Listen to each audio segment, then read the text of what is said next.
Central Weekly, a weekly podcast from the Central Podcast Network. What is it, John? The Central Podcast Network, CPN. That's right, and we're really joined by a really cool guest. His name is Mr. James McKinzie. Hello, everyone. Jimmy Mack is back on a DC track that's jacked without comprehension. I believe that I failed to mention that. This is from DC Talk. Boom. And that was your introduction. So, James, you're one of our favorite and most frequent and favorite, the two Fs of James McKinzie, that we appreciate you so much. Can I just get this out of the way right now? Do we need to start over? Nope. Or is that... we never start over. We never edit. Well, Okay. we do edit, trust me. Last week, we had a great episode as we started out our short summer series called Summer School. We were joined by That's a Hayden lot of S's. and That's a lot. Trevor, and they really just joined me to talk about my sermon. So it was good. John, we'll talk a little bit about vacation. How was it down in Destin, Florida? Sure. And really, I'm anxious to get into this because I have not seen this video yet. We're recording this on a Friday. Or no, it's not a video. It's you two talking. Yeah, I haven't experienced you two talking. No, you haven't. Well, so none of us have. this is going to be fun because I want to get a little bit into Woodlawn High School circa 1970.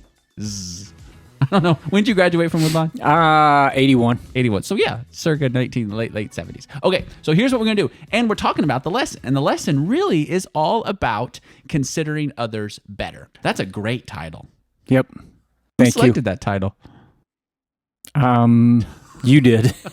Well, really, it all comes down, and really, your main focus on your verse, just like mine last week was James 1:19, your main one is Philippians 2. Correct. And that's really, if somebody says favorite chapter of the Bible, Philippians 2.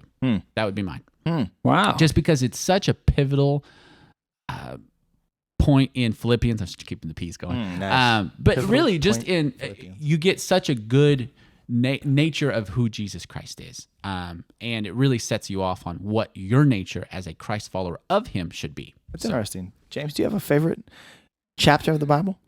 Not verse, chapter. That's what you said, right? No, I mean, I will say that probably my most impactful book of the Bible is the book of Philippians, but Yeah. I don't know about a chapter. I mean, Philippians 4 is awful good too. It is. Shine like stars, right? Yeah, Is that chapter 4? Well, it's I mean, there's just all kinds of powerful stuff in there about not worrying and about Look praying. ahead, right? Forget what's behind you. Isn't that 4? Say it again. Look ahead, forget what's Yeah. behind you. Yeah. Last week, we started this summer series, and we had a lot of fun with our video. I think this needs to be talked about because, I mean, the best cameo by far was not us. It was Larry, the bus driver. Yeah. I was just funny because I got back. They have a summer barbecue for all the bus drivers. They had it over at the park. A BDB, a bus driver barbecue? Exactly. And there was a bus there. It was weird. Wow. Like, who drove the bus? But just to cook out, just to say thank you to all the drivers and just to keep in touch with them in the summer, since probably about 3/4 of them aren't driving. A quarter of them are doing summer school stuff. But at that one, I was showing the video of them telling like that basically Durham let us borrow their bus. And so I had to show them Larry off, and they thought that was pretty funny. Nice. No, it's neat. Larry's coming back for one more year. He's just a guy that just won't quit. He's like Nolan Really? Ryan. He's coming back. He's like 47, still pitching hardballs. Yeah. So, He's the wheel deal. Oh man. I can't wait till you're back. I know, right? So, so last week, any kind of things that you guys thought from last week, going into that, coming out of that now, living with that verse from? Did you memorize your verse, James 3:6? I set out to. I wouldn't say that I have it I memorized. agree. now. I'm the same way. Yeah. Yeah. I mean, I read through it. But here's the sometimes. cool thing about that homework, and we'll get to your homework too. I had over 70 people that have texted That's me great. the word homework. So again, if you want to be, the more you do it, the more you text homework for the week, the more you're going to be in the drawing. We haven't figured out what that fun, cool stuff is going to be. Have you figured it out yet? I didn't know I was supposed to. Well, yeah, your budget will pay for it. So we'll My we'll figure budget's that paying out. for it. Okay. So All right. let's My talk. favorite thing that you said last week. Yes. I texted to you, but you didn't Yeah. respond. Really? What a mean. The goal is not a clean mouth with a bitter heart. That was really good. Yeah. I mean, the whole weekend was good, but that was my favorite line from your sermon because so often I think we focus on like, well, if I can just keep my mouth clean, and, Yeah. which is a big part of it. Speak less, listen more. But keeping your heart pure is really, I mean, that's kind of the base of it all. That was really good. Yeah. I mean, you really could have just narrowed it down to it's all about the heart. I mean, because we talked about what comes out of your heart is your mouth and how you handle your anger and how you listen, and those are tangible things that we can learn. But really, the source of that is your heart, and if your heart's not in the right place. And again, I love how God has set this summer series up, and we're talking about our heart week 1. Now week 2, we're really talking about your heart again. It's exactly right. So- Yeah, I mean, because the issue that we're talking about really comes down to the heart once again. So yeah, so it's connection there, obviously. Speaking on tugging on heartstrings, how you started your sermon, Mr. James McKinzie, your country just throwing those rap lyrics out. Yeah. Well, I mean, it seemed like the right way to catch some people's attention.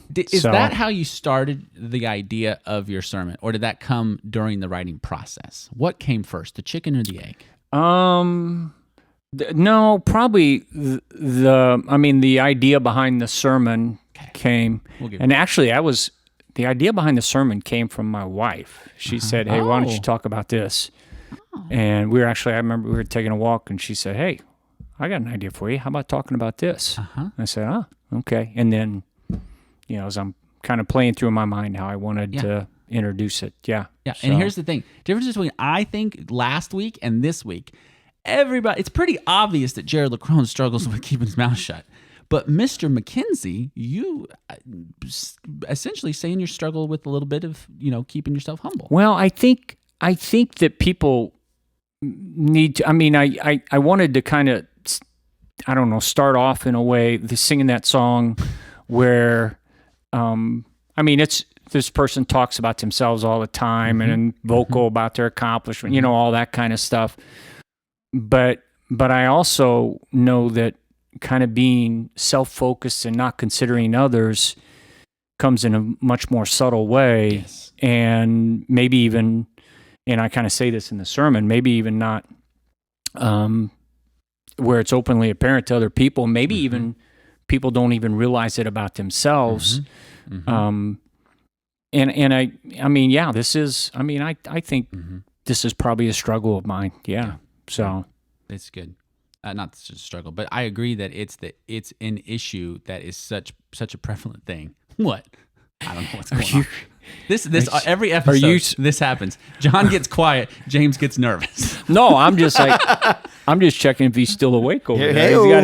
He's got his head up against the wall, and I'm like, hey, is he awake? It was I don't know if you guys listen to any comedy, dry bar comedy. Have you heard of dry bar comedy? I have. And so there was this one bit that I heard this past week about a guy was talking about. Imagine if the founding fathers, there was social media with the founding fathers, just all about the importance of freedom of speech, right? They got to put that in the Constitution. It's got to be in there. This has got to be a fundamental right. But they're saying, oh, okay, so everybody can do that? Yeah, everybody. It's probably it can't be everybody. It's got to be the elite, people that are well educated, the wealthy landowners, right? No, everybody. And they can tweet directly to the president. Oh, okay. I mean, just imagine that. Like, in order to grieve your, air your grievances to somebody back then, you probably had to get in a horse and buggy, travel a couple days, go up to them at the House, the Senate, and say, hey, I've got a problem with it. Or send a letter. That takes 2 weeks. But now you can instantly just, by a tap of a button on your phone, send a message to somebody.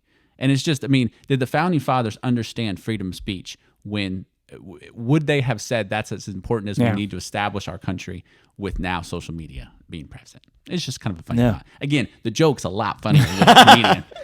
But okay, so let's get into guess you kind of had to be Point there, the didn't you? endorsement for dry bar comedy. Philippians 2. Your first thing, going into a room, rather than saying, here I am, Yeah. or There you are. There Right. you are. I like that. I like that a lot.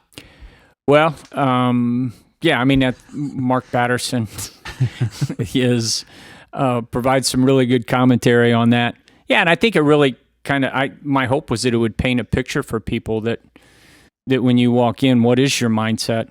Are you hoping people kind of make notice of you, or are you taking notice of other people? And that really, I think, paints the picture for what I was wanting to share. Yeah. So I think it was super smart too. Your first in Philippians 2, your first 2 verses are what you should be, and your second verses, your 3 and 4, should not be. Yeah, I think that's, and I mean, if you read through that, you see that he's kind of pointing out that that this is the things that you should be about, and then he goes on and says, "Don't be this way," and so it's really, Apostle Paul's given us this either or situation is how I describe it, that you're going to be this way or this way, which the reason that that's important to kind of highlight that is because if you are the way you shouldn't be, then it means you're not the way you should be. Yeah. And so there's a whole lot of things about the church that we as a church family need to be, but if we're focusing on ourselves, we're not going to be there. Yeah. It was crazy. So I heard that your sermon on Wednesday of this week. Thursday, we do a campus visit over to the Crossing because they're a church that we're kind of modeling some of our things for how they do multi-site in a rural setting for cities. You guys have both gone there on your previous trip. We got to go more of a production for Creative Arts just to see how they do, literally what buttons are they pushing, how are they doing that kind of stuff. But we heard his sermon, Clayton's sermon, their guy, and he spoke on Romans 7. And Romans 7 is all about that verse when Paul's saying, I do what I don't want to do. Right. And it's so crazy, the similarities here with Philippians chapter 2. And that's why I'm almost getting confused with what was his sermon and what was your sermon, because he was talking about the 10 Commandments. Basically, there's the infighting between the Roman church at that point with the Jews and the Gentiles. And Clayton did a really funny job about saying, imagine going to church with people you disagreed with. But basically how the Jews were saying, no, the laws are important, and the Gentiles are saying, no, they're not important anymore. But he's like, so then Clayton went through those 10 of the biggest commandments, the ones that we all know, basically to say these are still important now. And he got down to the 10th one, which is thou shalt not covet. And he said that one is the only one that you don't see that sin. Yeah. You could walk into your neighbor's house, you could want everything that they have, and that's all in your head, and that would not be. But we have a perfect God that calls us to perfection, but the law and what he provides for us shows us that we can never be perfect. And as much as we want to be, and as much as we should challenge ourselves to be made more in his likeness daily, we're never going to get there. And I think this Philippians chapter 2, Paul is doing the same thing in Philippians that he was maybe later before. I can't remember which was written first. He's talking about the same thing, the struggle that we have of what we should do and what we struggle to do. That makes sense? Yeah, it does. It does. Makes perfect sense. Yeah. And, and I there was parts of it I was concerned, as I look at the way I introduced it here, I took a lot longer to introduce the topic than what I normally do, because I don't know, just to try and hopefully paint a picture for people that maybe this is something that we should all be concerned about and something that we should focus on. Yep. Because I didn't want people to just go, oh, that's not me. I don't talk about myself. Well, yeah, you might not, talk about yourself. You might not yell out your accomplishments, but there's still a lot of, like you said, things in the heart that are very self-centered that cause us to not focus on other people. Yeah. Speaking of introductions, I want to pause right there. I want to go to your introduction and your interview. Now, again, we're on a Friday here. No one has heard this. So your questions that you're going to ask James are what? So what we ran through earlier was him asking him, the school guy, school guy kind of thing. And then we talked about he hasn't always looked the way that he looks right now. There's been differences in his life. One notable difference. It wasn't not necessarily permanent. Wow. But obviously the hair was a big deal. And then we talked about the hair was a big deal. Whether or not it was, we talked about whether or not he ever got in trouble in school. Okay. Whether he ever got sent to the principal's office. I wouldn't see him being that kind of guy. No. I would see him being the kind of guy who got to the principal's office like so they could commend him. You know, like, hey, go to the. Hey, James, you're doing such a good job.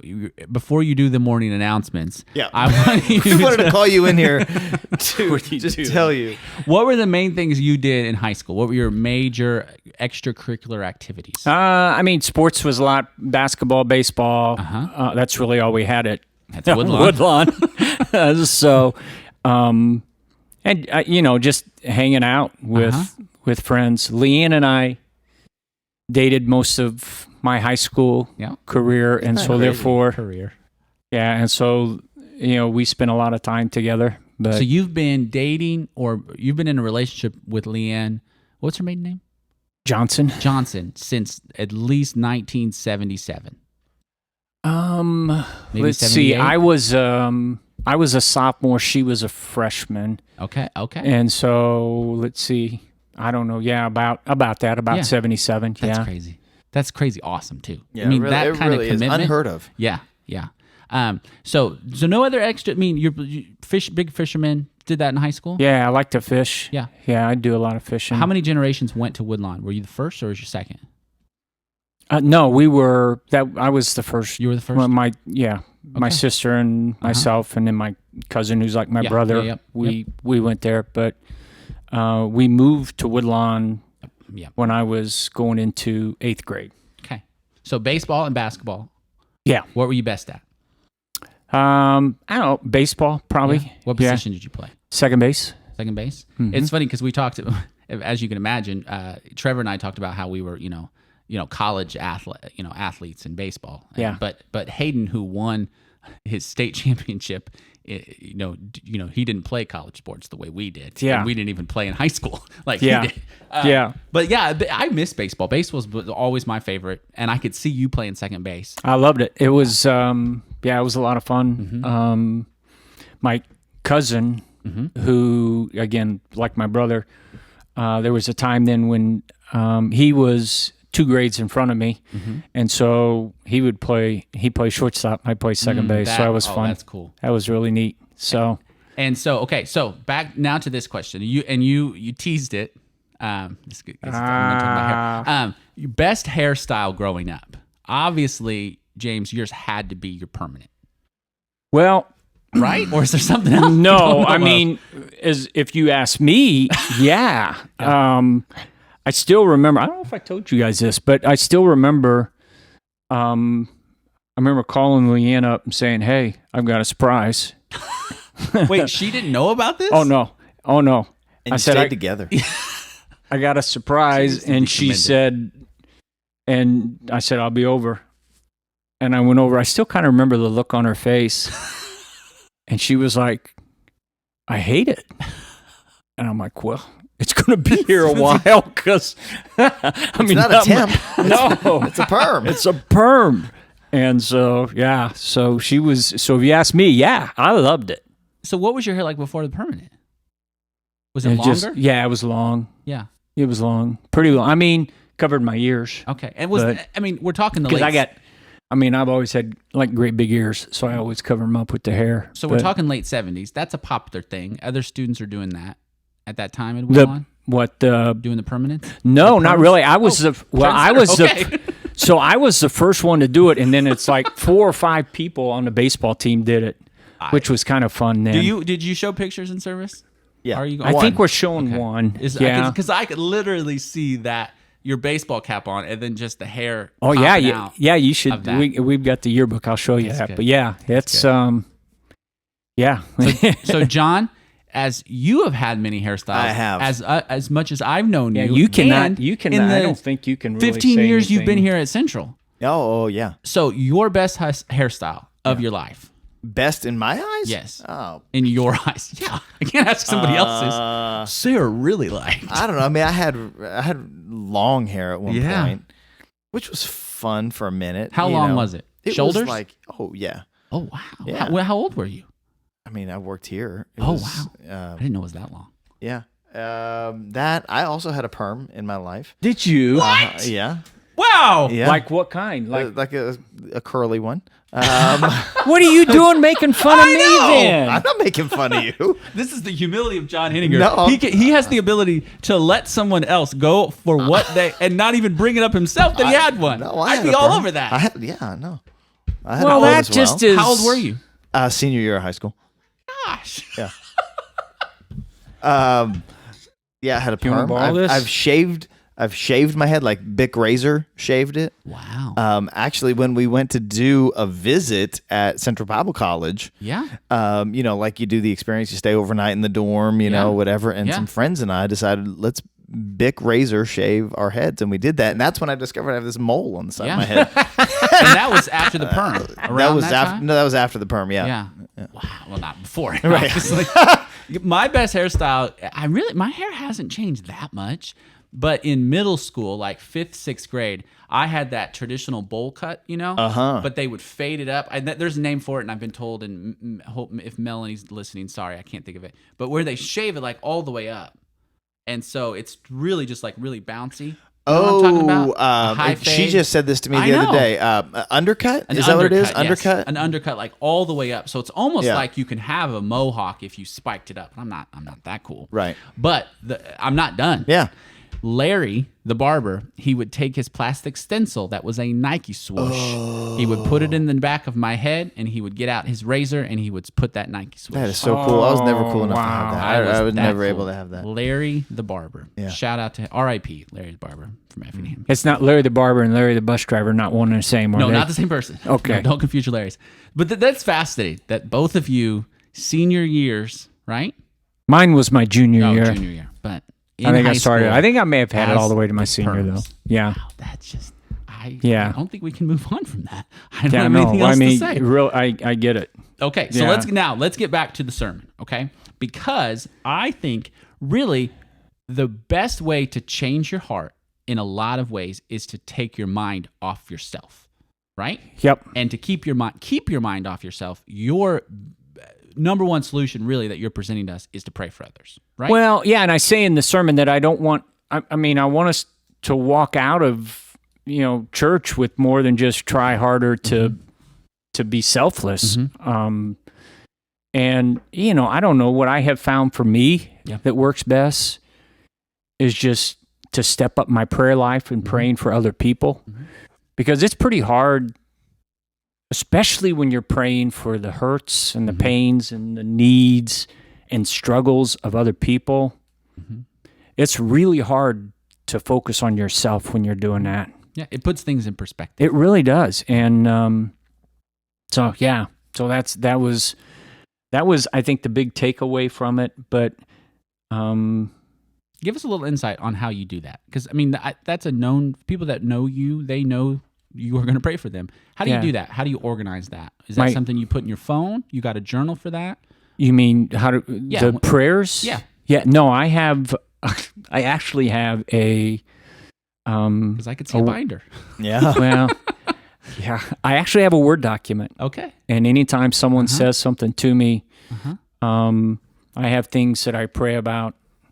I know you guys are going to make fun of me about this, but I have a Word document, and I put everything in there with a date, and then any kind of updates that I get, I add to it. And then, when prayer is completed, I have another Word document. I have prayers completed for 2023, prayers completed for 2022, so on and so forth. Yeah. I mean, and how cool is that? No, I would never make fun of you for that, because I've been the beneficiary of that. Well, yeah. So, Yeah, and so then I just get, when I get here in the mornings, or on the weekends, it's the first thing I do. So just open that document up, and I go through and pray. And so you make this really practical for the people in the pew. Nice, golly. Yes. In stating, here's a card. Simply put these three people on this. And this is different from Relationships Matter Most. If anybody thought, this is kind of reminiscent of that. This is people that you're dedicating to pray for. And you want to put that in a prolific, I ruined it, place. Nice. So you can continue to pray. Yeah. And every time you see it, let it be a reminder to pray for these people. And again, I think the part of the reason I wanted to do that is because it's like a twofold benefit. Obviously, I mean, the people that you're praying for are going to benefit from it because you're praying for them. Yeah.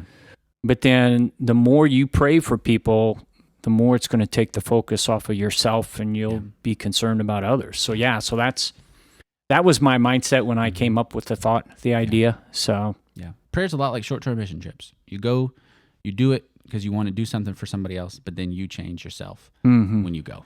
And I think that's important. I think people, especially as believers, they need to as much as they can. They need to document what they're praying for, because you can then witness. It's a testimony to yourself and to others if that's something you allow them to. It's just to say wow, this is how God worked. And sometimes God doesn't work the way that you prayed for. That's an obvious thing. You've seen that over the years. Yep. But just to say, okay, I prayed for healing for this person, and look, 6 months down the line, Yeah. I prayed for. Or I think it was last night's sermon about a guy that had a list of. No, you said it. See, got these. D.L. Moody. Tell that story real quick for us. Yeah, D.L. Moody is. I read this about him that he pulled out a piece of paper and wrote names on it of people that he had connections with that didn't know Jesus. Yeah. And he wrote these names down on this piece of paper, and I think he ended up with 100 names. And then he'd pull that he carried paper around with him, pull it out and pray for those people periodically. And as someone would accept Jesus that was on his list, he would, be grateful and mark it off his list. And it's told that when he died, that 96 of those people had become Christians, and then at his funeral, the other 4 did, which is just a really, really cool story. Yeah, I've actually included, a couple of really neat stories in here. That's not the best one. Yeah, I know. The other one is this Mama Antonia. Yes. Yeah, Mother Antonia.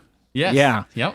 And she, that's just, in fact, I read her book. She's got a book. I think it's called The Prison Angel, if anyone wants to read that. Okay.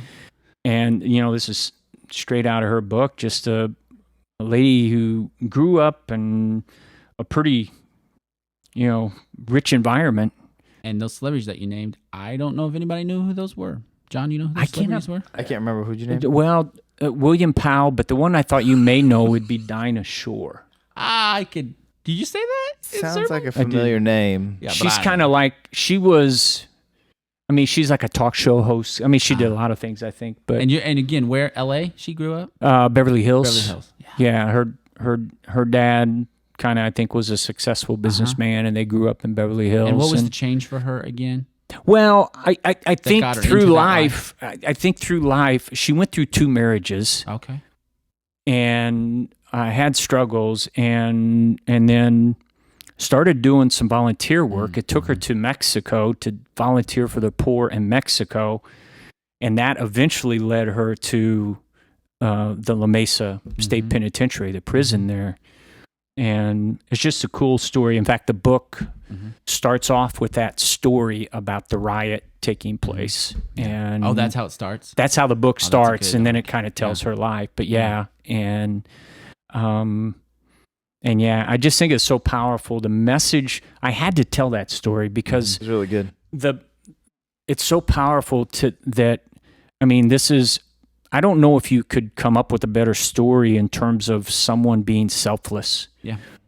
And living in prison with these people and staying there at night because that's when a lot of the bad stuff happened, and she wanted to be there. And, she would, a lot of times if people were killed, she would take care of the body because, others wouldn't. And so she wanted to stay there at night. And then through it all, just because she cared so much and put them first, when it came time, her being there was enough for them to say, I'll throw my weapons down. And just, I think the lesson it teaches us is that when we really, truly consider others better than ourselves and put them first, even the hardest of hearts, even the worst felons, inmates at La Mesa would put their weapons down. I think it changes the hearts of people when we do that. And I think this story is such a story of Jesus too.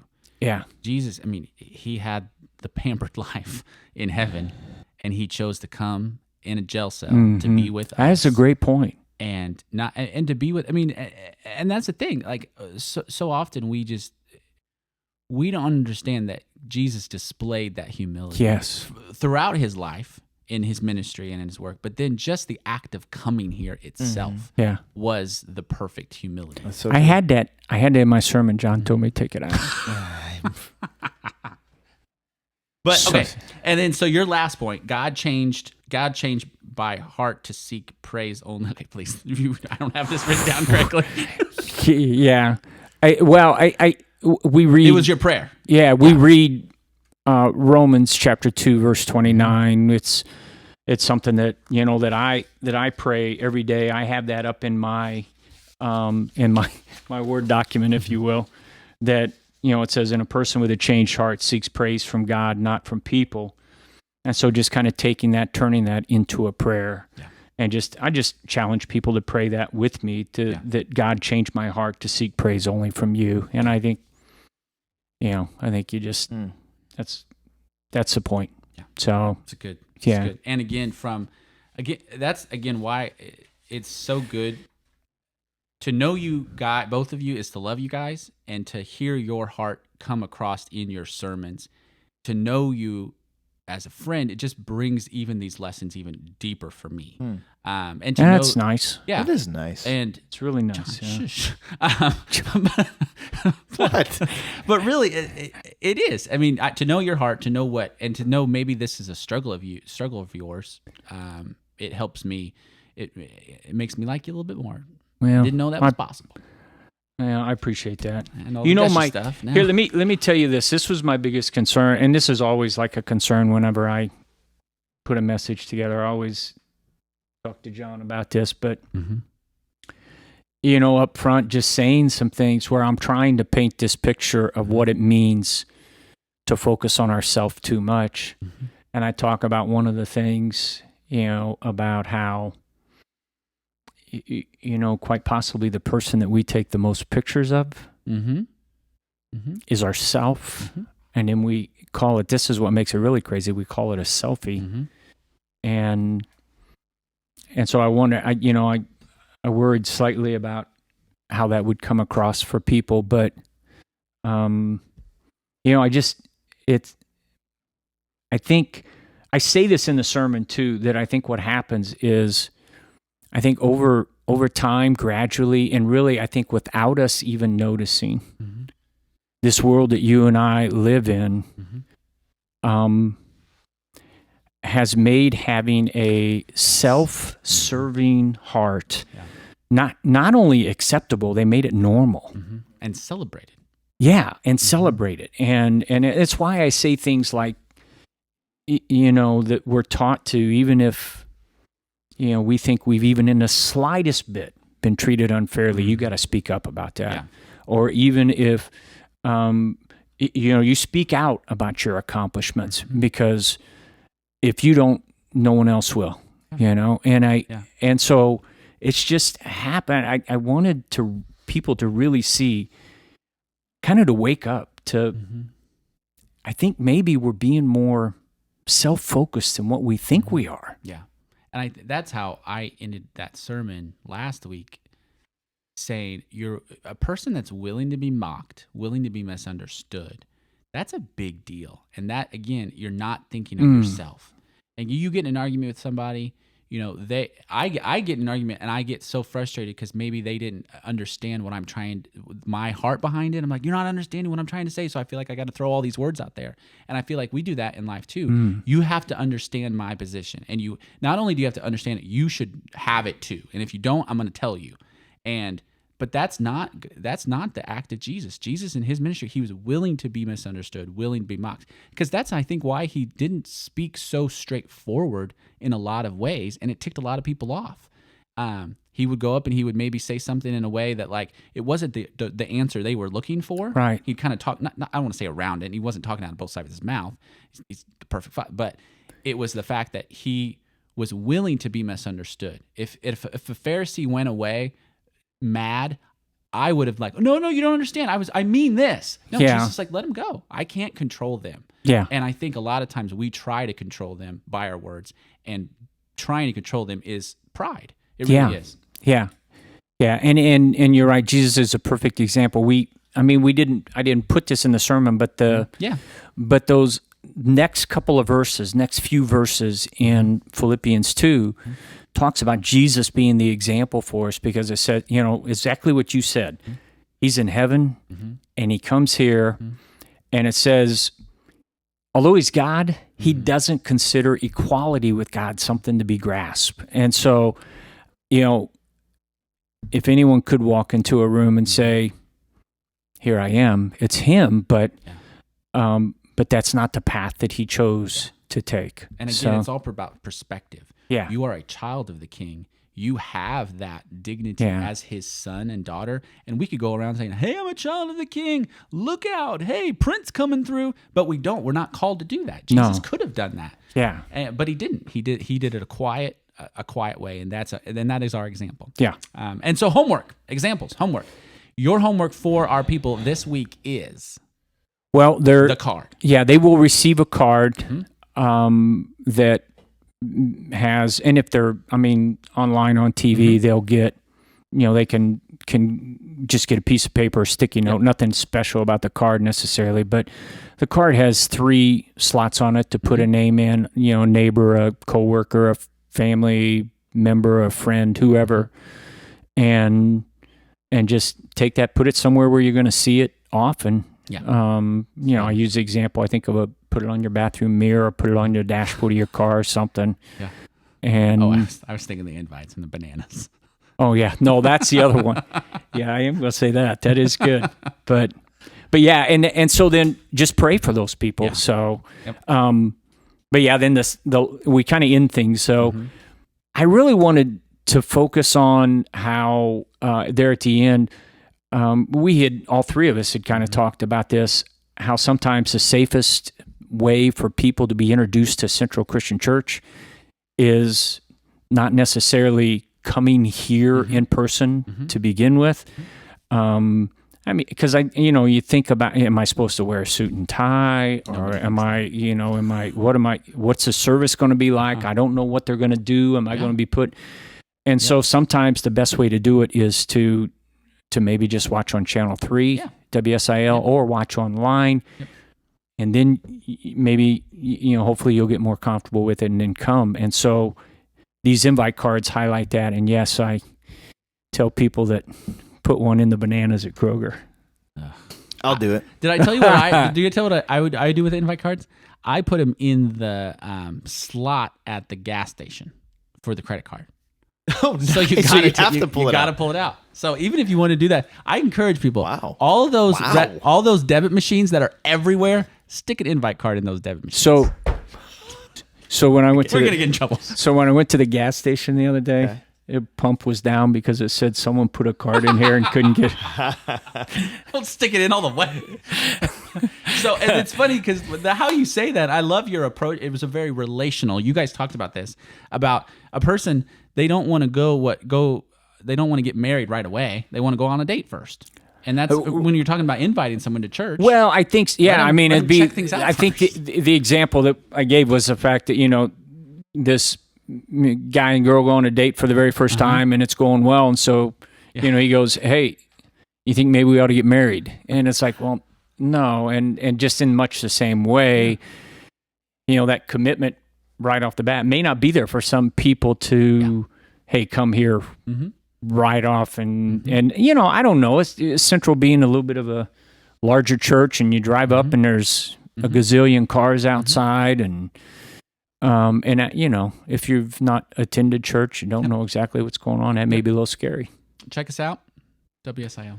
Yeah, it's a good sermon. John, you have something for else? sure. No, it's a great sermon. Oh, okay. And it's exciting. I just like to get, again, to get to know you guys, and I think that's why I didn't like all the attention last week, and I'm sure, well, maybe this sermon you do like the attention, James. But Yeah. but I think, and again, it's not a ploy for John to like, hey, look at how great these people are that are speaking. No, it's just let's learn more about these people so that when we get to know them as speakers, when we listen to them and we sit under what they've learned about how God has shaped them, you understand them more. And just again, you learn more from a friend than you do a stranger. Oh, that's good. Yeah, there you go. Anything else you guys got? Week number 2. No. Next week, John, we're going to be joined by Mr. Hayden Puttin, which I'm super excited because he's doing like some science experiments. And I was thinking about him actually when we were talking earlier, and I don't want to get a whole thing here, but like, we're talking about thinking of others as better than yourselves and whatever.